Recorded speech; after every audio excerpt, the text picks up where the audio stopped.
Hi Mark, Phil Beever here from the Wilderness Club. Just want to recap on our lesson today.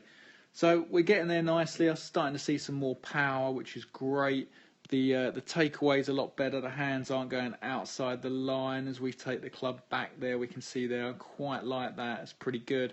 If we look here at Adam Scott, as he starts to unwind, we can see his arms go down the line. One of the bad flaws of Adam is his hands do go slightly outside, okay?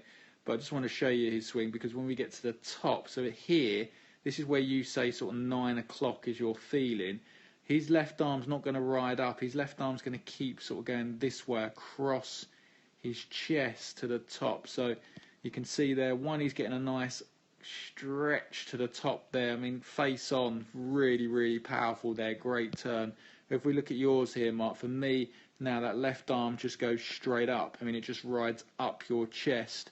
So we get, once again, a little bit too, I'd say, upright and steery swing. You haven't really engaged the chest, the core. Your right hip hasn't turned enough on the way back. So I think you swinging it great to here, this position here, Mark, and then from there, just start to feel like you turn. You know, turn that left shoulder, turn the chest. I think also when you get to the top of your swing, don't forget you tend to, on your practice swings, you tend to take your right hand off the club. So I want that right hand on the club. That's important, Mark. Okay. And also look at Adam Scott. If I come back just one frame, you can see his left arm and club forms one complete line. And that's what I was telling you about in your practice swings. Okay. I want you to practice that, where your practice swing, your club goes this way across. So all he's doing there, Adam Scott, is just squeezing the two elbows together, keeping his hands on the club, and you can get in one nice straight line. Okay, so let's pretend you've got a slightly deeper swing there, Mark.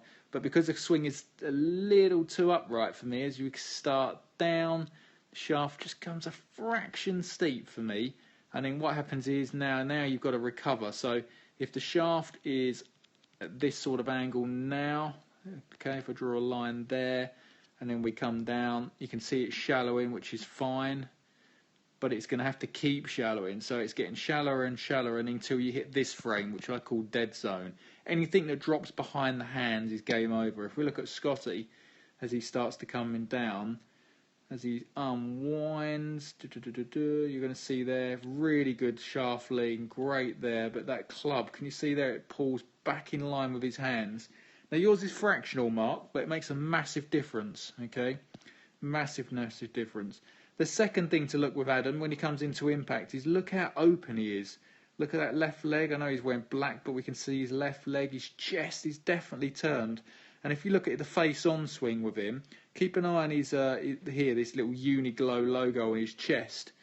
Okay, so you can imagine at address, there it is there.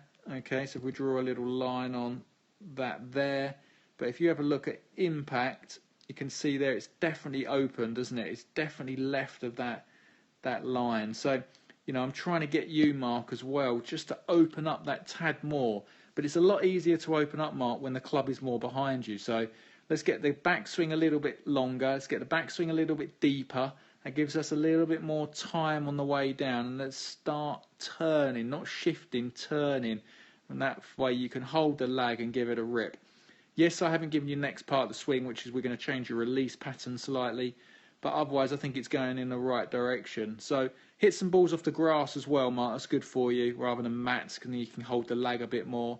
If you get confused, give us a shout. But really, it's just keep that swing, get that left arm a little bit more deeper there. Get the club over there for me. Club's going to drop a bit more behind you. The only way you can pull the club in front is to turn the left shoulder, left hip out of the way. And then from there, just hit the ground. Job done. Really good.